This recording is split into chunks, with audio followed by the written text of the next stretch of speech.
Hey everyone, thank you very much for coming today.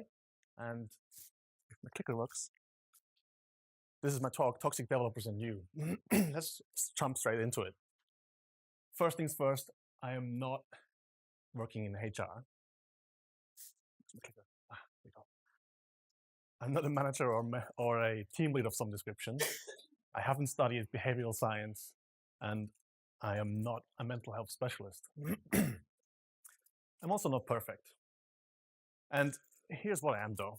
A front-end web developer that deeply cares about good workplace culture in order to go to work happy. Recently, I reflected on my past of 10 years plus in web development. And when I did that, I realized the following. There's always one. Each workplace I've been at in my past had a toxic developer, be it in the form of a fellow team member or even a superior. Based on those personal experiences, I would like to share my learnings with you today. My aim is to spread awareness of toxic behaviors, the impact it has on you and your workplace, and how to deal with it.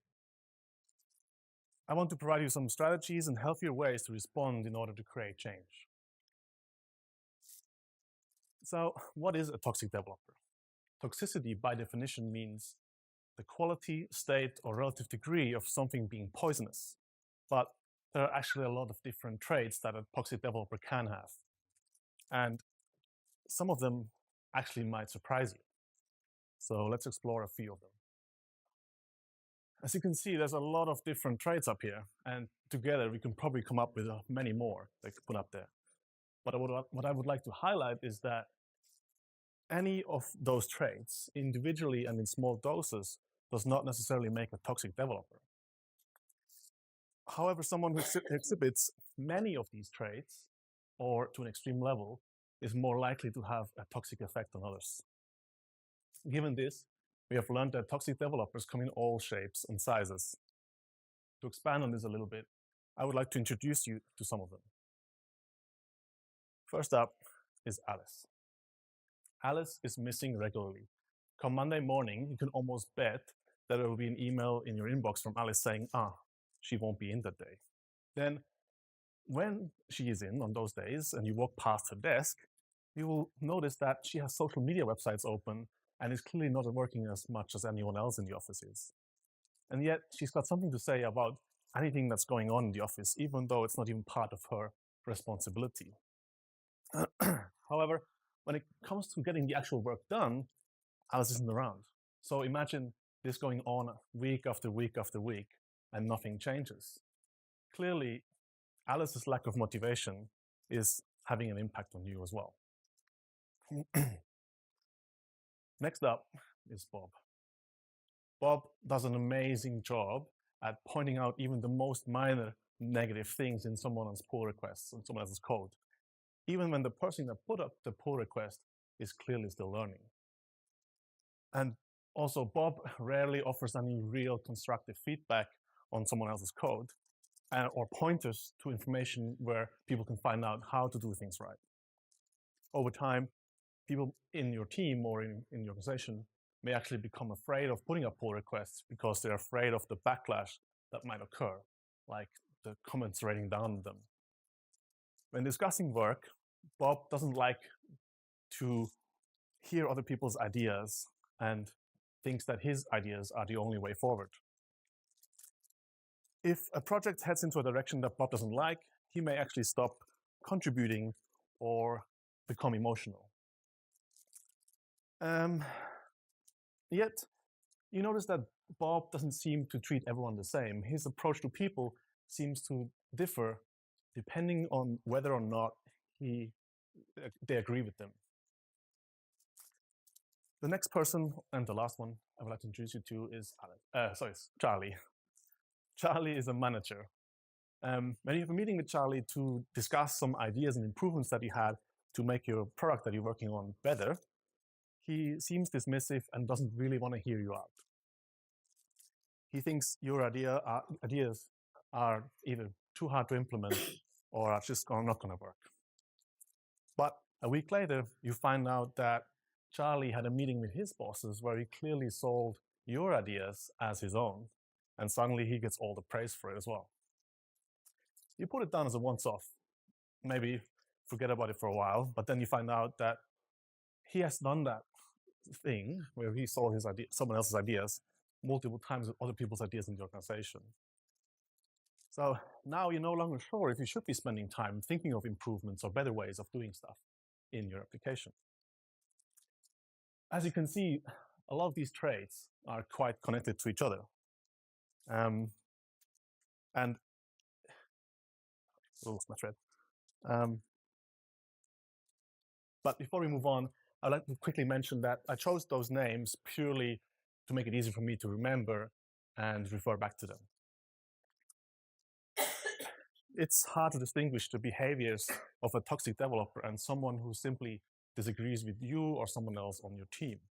It's important to acknowledge that people can have bad days, disagreements, or simply don't get well along with each other. Your peers may suffer from social anxiety or are just not good at social interactions in general.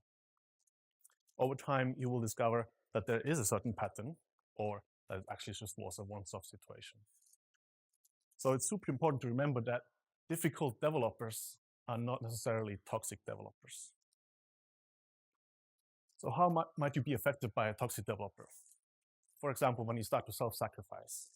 And what I mean by that is by changing the way you do things. So you want to please that one person suddenly.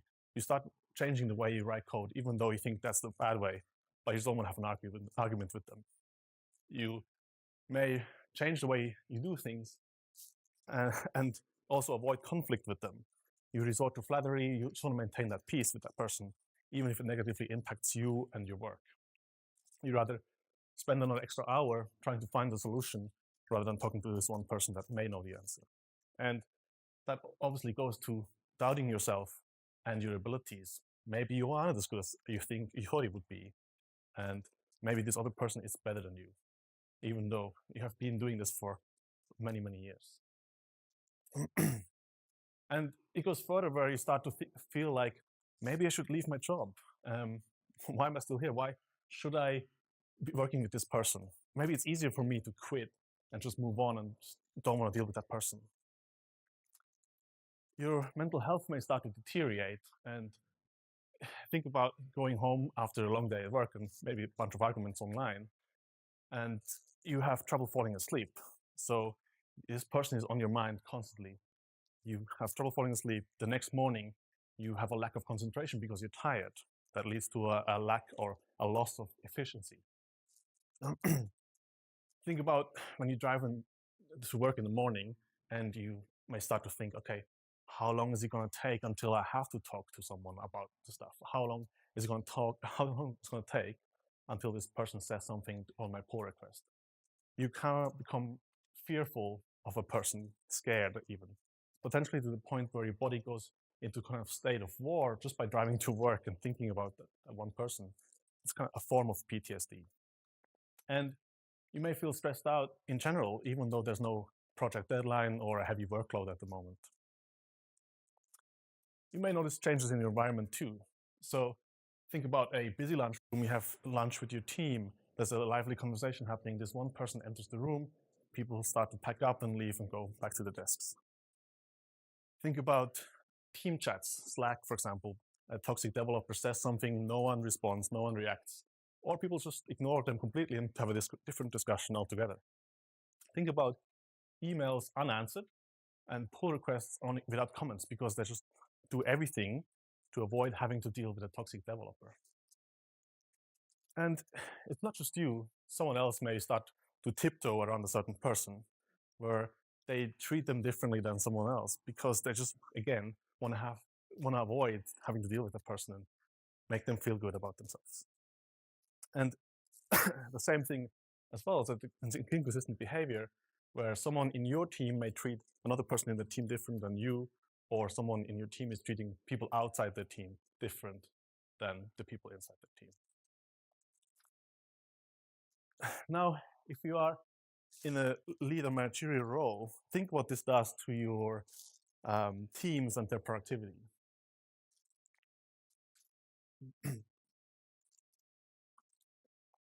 So if you find that certain traits or behaviors match with what you're doing, not all is lost. Here's how you can deal with a toxic developer. This is the third and last section of my talk, and I prepared it for three kinds of people. The first one is the perpetrators, and then the victims and the enablers. When I learned about the concept of an enabler, I was like, what? What is an enabler? An enabler is someone who sees toxic behavior affecting someone else but does nothing, a bystander. An enabler is a coworker who jumps on toxic behavior, basically amplifying it. An enabler is a manager who does nothing even though issues have been reported to them repeatedly. The last point is quite important when you think that the enablers could easily become the perpetrators in the eyes of the victims. So my advice is to focus on what you can control. Build resilience, remember your priorities, and don't self-sacrifice. It doesn't help you, it doesn't help your team, it doesn't help your organization. And if there's a comment on your pull request, think about your reactions. Don't impulse answer. It's very easy for our responses to become too emotional rather than logical. So choose your battles wisely and stand your ground when the time is right. Or in other words, know when to push your point and know when to let it go. So think about those reactions. And challenge toxic behavior, meaning if you see stuff going on, ask questions like, why do you think this is bad? Why do you think it's broken? How would you fix it? And why do you think it's broken? Again, like just ask those questions. Don't become the enabler and fix things instead of just complaining about stuff. If you happen to work with the toxic developer in the same building, rather than just firing texts at each other and getting upset, walk over to their desk, talk to them face to face, and remove misinterpretation. Don't let the toxic developer hide behind the screen. Communication is key. And fight opinion with facts. If you have done your research, you have read the articles of how to do this properly, how the best practice is of this thing that you're doing, send those links. Say, hey, this is what I've done, this is why I've done it that way, and I feel like this is a good way. So send those links and share it. Make sure that it's not just someone's opinion messing with what you're doing.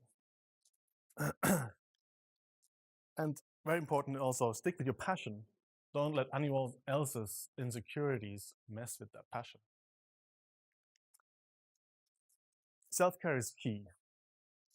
Focus on yourself and your work. Don't think about what someone else is doing or not doing. And surround yourself with mentors. They can uplift you, they can give you advice because they have maybe been in the same kind of situation as you before and can offer a different set of eyes and feedback. If you know that you had a bad day, you should not be afraid of announcing it. When you step into the office and you know there's a lot of stuff going on at home currently, just announce it, set the scene and say, hey, everyone, I got this stuff going on, please tread carefully or give me some space. I need this to work out right now and I'll be back tomorrow. And you may find that people actually will offer you advice or support or even just an open ear to talk to. And don't forget that it takes time for things to change. You can't turn around the ship 180 degrees very fast. And while you're waiting for things to change, make sure you get a good night's sleep because it will do wonders for your brain, processing all the stuff that's going on the current day and also the next day. Clickers, things. Cool. Be a positive influence on your environment, meaning when you see stuff going on, raise it. Make sure to raise it with your team lead or manager. Talk to them. They may be, again, offering a different set of eyes or feedback, or they can do something about it. Don't just sit there in the corner, be angry and sad about it. And if you see someone else getting impacted by a toxic developer, make sure you support them as well. Talk to them, send them a quick line in Slack. Hey, I've seen what's going on. I got your back, or you're doing the right things. Don't worry about it. It's all okay. Help them out. And again, remove misinterpretation. You just don't want to get that toxic developer just sitting there firing comments at people. And think of ways to improve that situation. It's not just these things that I just listed that are good. You may have your own ways of dealing with toxic developer or that behavior. So don't be afraid of sharing it. It helps others. And anyone's solution is truly helpful, but just not doing anything. So don't expect changes today, tomorrow, next week, or next month. It takes time to turn something that's gone bad around. It's hard to change a habit. After all, a toxic developer may still be a good coder, adding value to your project.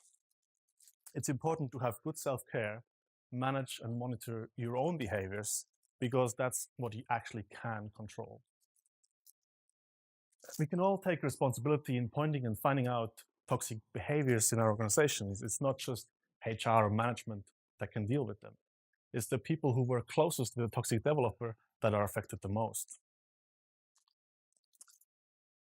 One last thing before I'll stop going on about this.